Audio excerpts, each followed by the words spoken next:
apakah status Peggy itu tetap jadi tersangka atau status Peggy bebas demi hukum di situ. Jangan sampai ada pihak atau oknum yang masuk angin. Kami yakin, seyakin-yakinnya Peggy Setiawan pasti bebas.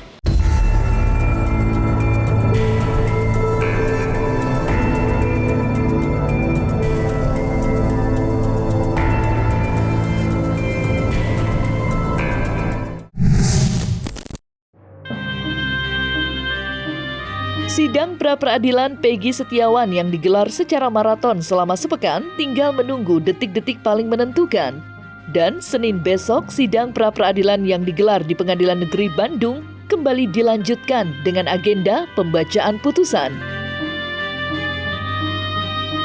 Sejak pertama kali sidang pra-peradilan Peggy Setiawan digulirkan, banyak kalangan yang menaruh perhatian jika melihat jalannya persidangan selama sepekan ini. Lantas, seberapa besar peluang Peggy Setiawan dapat memenangkan sidang pra-peradilan? Akan diputuskan oleh majelis hakim tersebut. Apakah status Peggy itu tetap jadi tersangka atau status Peggy bebas demi hukum di situ. Jadi kesimpulan ini adalah kritikal. Kesimpulan ini adalah sangat penting gitu loh. Makanya harus disusun secara akademis, dimulai dari pendahuluan, analisis yuridis, fakta persidangan sampai ke kesimpulan, sampai ke keinginan dari masing-masing pihak. Pasti keinginan dari kuasa hukum Peggy bebas. Tapi kalau dari bidang hukum, saya meyakini Peggy tetap menjadi tersangka. Kalau memang putusannya bebas demi hukum, berarti proses penetapan tersangkanya sudah salah. Otomatis yang namanya Polda Jawa Barat dan Polres Cirebon harus mencari lagi DPO yang baru. Namun kalau boleh jangan terburu-buru nantinya. Makanya di sini kita lihat hasil akhir dari pra-peradilan ini, apakah mengabulkan permohonan atau menolak permohonan, kan sebenarnya dua itu saja, mengabulkan atau menolak. Kalau mengabulkan permohonan berarti Peggy bebas. Otomatis PR lagi bagi Polda untuk mencari tersangka yang baru lagi mungkin, yang DPO tersebut gitu. Apakah Andi, Dani, Peggy lagi atau siapapun gitu. Kemudian kalau misalnya ditolak permohonan pra-peradilan, otomatis di minggu depan atau di berikutnya, step berikutnya akan masuk ke Pengadilan Negeri Cirebon dan itu masuk ke pokok perkara. Jadi dari 7 hari tadi sudah masuk ke saksi. Yang menarik adalah tidak ada saksi dari Kepolisian Daerah Jawa Barat. Apakah itu sah saja sebenarnya. Karena saksi itu kan yang memang mengetahui gitu. Tapi kalau memang ternyata Polda Jawa Barat tidak menghadirkan, ya mungkin akan melemahkan sebenarnya di situ, melemahkan dari materi permohonan pra-peradilan ini. Kalau memang ini dikabulkan, mereka akan membuat nama Polisi Republik Indonesia akan lebih baik. Tapi kalau memang tidak dikabulkan putusan ini, maka ya harus siap-siap lagi mensapu jagakan lagi nama baik mereka supaya dari tidak pidana yang dilakukan oleh oknum-oknum inilah. Menurut saya secara pribadi, apa yang sudah dilakukan oleh upaya dari pihak Peggy itu adalah sudah sesuai, lakukan pra-peradilan atas ketidaksesuaian. Nah nanti kita lihat tuh independensi atas majelis dalam menetapkan putusan pra-peradilan ini seperti apa, ya. Apakah dikabulkan atau tidak. Jangan sampai ada pihak atau oknum yang masuk angin. Kalau ada yang masuk angin, akhirnya kita harus berpikir ulang bagaimana hukum di Indonesia ini. Oh, kalau kami sangat optimis. Berdasarkan bukti dan saksi-saksi yang kami miliki, kami sangat optimis bahwa klien kami pasti bebas. Dan asalkan saja hakimnya objektif. Kami masih percaya kepada hakim. Kami masih percaya kepada hakim. Berdasarkan bukti yang ada dan saksi-saksi yang ada, kami yakin, seyakin-yakinnya Peggy Setiawan pasti bebas.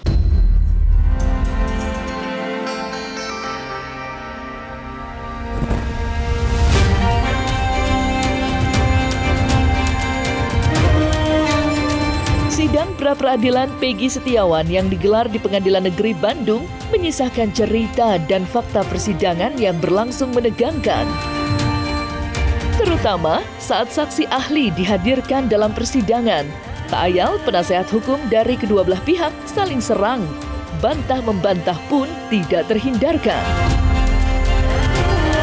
Terlebih saat saksi ahli pidana yang dihadirkan pihak termohon, dalam hal ini Polda Jawa Barat, dituding tidak netral dalam menyampaikan keilmuannya. Lantas, apa kata praktisi hukum menilai sidang pra-peradilan Peggy Setiawan yang mengundang perhatian banyak orang? Inti dari semuanya, ahli itu harusnya sesuai keahlian keilmuannya menjabarkan semua yang dia ketahui, proses semuanya. Dan tidak membela, logikanya begitu. Dia hanya membela ilmu pengetahuan, itulah saksi ahli yang sebenarnya. Bukan membela pihak yang mengundang, gitu. Tapi membela ilmu pengetahuan yang sebenarnya, ilmu hukum pidana yang sebenarnya, supaya terang benderang, gitu loh. Kalau memang ternyata Peggy dijolimi, ya sampaikan, gitu loh, untuk segera dibebaskan putusannya. Mestinya saksi ahli sampai ke sana.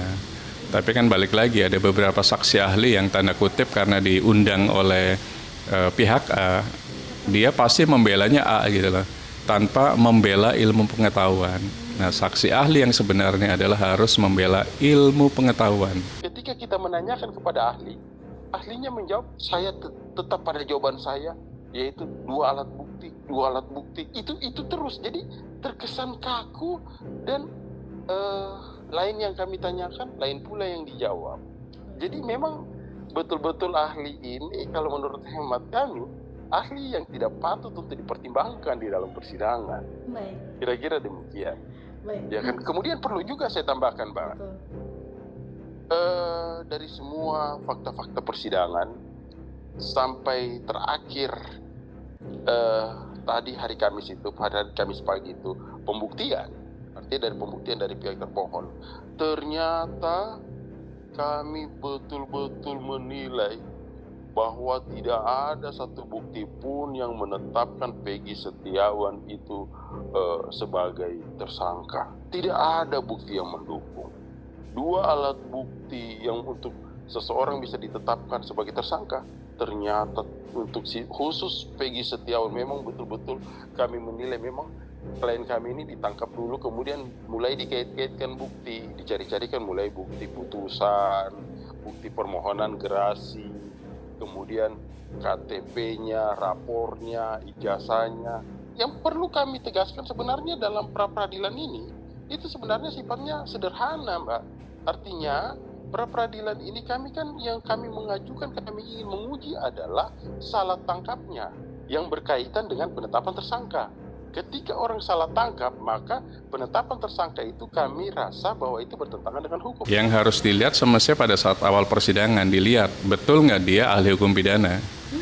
Nanti kan ada CV itu biasanya yang dibacakan tuh, kurikulum vitae kan, bahwa yang namanya ahli pidana tersebut misalnya kuliah di mana, kemudian dia pengajar di mana, kemudian surat tugasnya dari mana, dan pengalaman-pengalaman sebagai saksi ahlinya apa saja, atau kalau dia sebagai lawyer pernah menghandle kasus apa saja, supaya tidak salah dalam menjelaskan gitu. Karena bagaimanapun ahli ini kan salah satu alat bukti selain saksi dan petunjuk. Sampai di persidangan tadi pun tidak ada kami menemukan itu. Apalagi kita berbicara masalah Peggy Setiawan yang melakukan dan sebagainya. Karena dalam putusan pengadilan itu pun juga dalam permohonan gerasi adalah perbuatan-perbuatan yang dilakukan oleh Peggy Peron. Jadi kemudian yang disita adalah KTP Peggy Setiawan, rapor Peggy Setiawan, ijazah Peggy Setiawan. Ini kan tentunya dua hal yang sangat kontradiktif. Artinya ijazah Peggy Setiawan adalah miliknya Peggy Setiawan, tidak ada kaitan dengan putusan-putusan pengadilan, tidak ada kaitan sama gerasi-gerasi. Bagaimana? Memang keterangan yang disampaikan oleh ahli yang diajukan oleh pihak kepolisian ini adalah keterangan-keterangan yang sangat tidak matang. Artinya saya mengukur bahwa ini kalau sekedar saksi, sekedar ahli yang diajukan seperti ini, kayaknya kayak rasa-rasanya kayaknya pengetahuan ahli ini tidak ubahnya seperti pengetahuan anak-anak yang baru sarjana hukum. Bahkan mungkin lebih lihai cara berpikirnya anak-anak yang baru sarjana hukum. Kira-kira demikian. Kami itu kan sedang menguji kemampuan ahli ini. Bukan kami tidak memahami. Bukan kami orang yang buta hukum kemudian bertanya kepada seorang ahli hukum. Tidak. Kami cuma menguji keterangan ahli ini, apakah keterangannya ini sesuai dengan ketentuan undang-undang yang berlaku, sesuai dengan putusan Mahkamah Konstitusi nomor 21, sesuai dengan Kitab Undang-Undang Hukum Acara Pidana. Itu. Jadi kami menguji kemampuan ahli ini. Tapi faktanya dia cuma mengatakan orang untuk secara tersangka itu cukup dengan 2 alat bukti saja. Ya kan, tidak perlu dilihat kualitas alat bukti itu. Makanya saya pertanyakan, kalau begitu pihak kepolisian mudah sekali mentersangkakan orang, karena walaupun bukti itu tidak terjadi persesuaian, walaupun bukti itu bukan merupakan sebuah bukti yang berkaitan dengan orang tersebut, yang penting ada alat bukti suratnya, yang penting ada saksinya, mau benar ke saksinya, mau palsu ke saksinya, mau suratnya ada kaitannya sama orang tersebut atau tidak, pokoknya orang itu tersangka. Ini kan cara-cara berpikir yang konyol.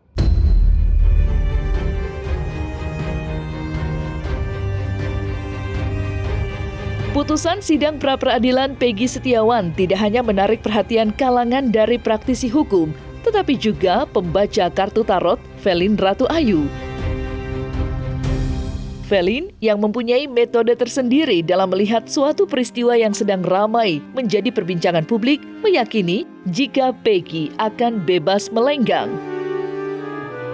Tidak itu saja, Velin juga mengungkapkan akan ada tersangka baru yang ditetapkan aparat kepolisian yang diduga pelaku sebenarnya dalam kasus tewasnya Vina. Tidak itu saja, Velin juga mengungkap jika penangkapan Peggy terkesan dipaksakan. Dan berikut penerawangan Velin melihat putusan sidang pra-peradilan Peggy Setiawan.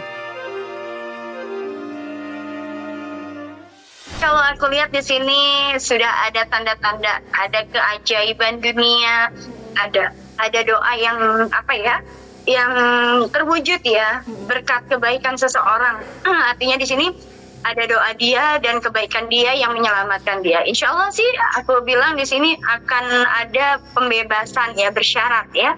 Ada pembebasan bersyarat tentang kasus ini karena memang sesungguhnya dia sebenarnya tidak terbukti. Bahkan kita lihat di sini,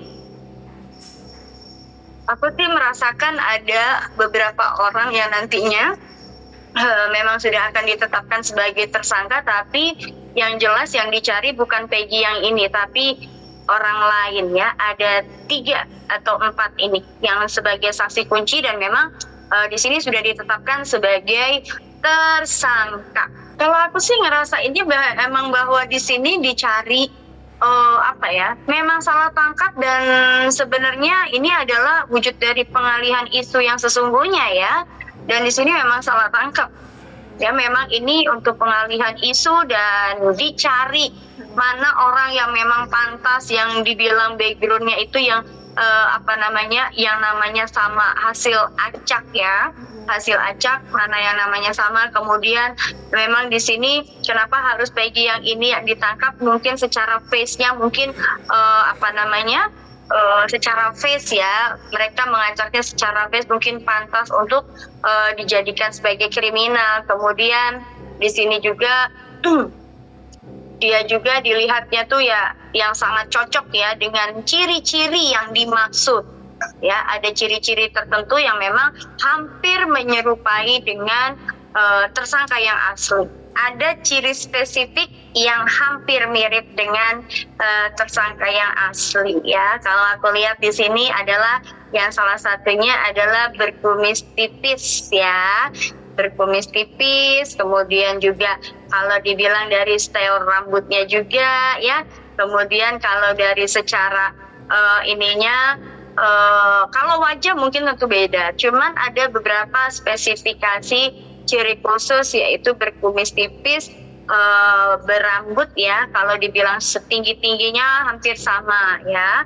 Maka di sini ya ada transformasi juga ya. Kalau dilihat dari beberapa foto-foto sebelumnya itu memang agak mirip ya, diserupakan bahwa sesungguhnya ciri-cirinya hampir mirip dengan Peggy yang sekarang. Peggy yang asli kurang lebihnya kalau ibarat katanya kita main sinetron, film, dijadikan peran penggantinya harus sesuai, mirip dengan ciri-ciri yang aslinya. Ini agak lumayan panjang kasusnya. Sampai dengan tahun depan ya, aku lihatnya mudah-mudahan sih paling cepat di akhir tahun ini sudah akan kelar ya. Dan paling lama mungkin di tahun depan, tergantung dari keberanian ya mengungkap ya yang sesungguhnya.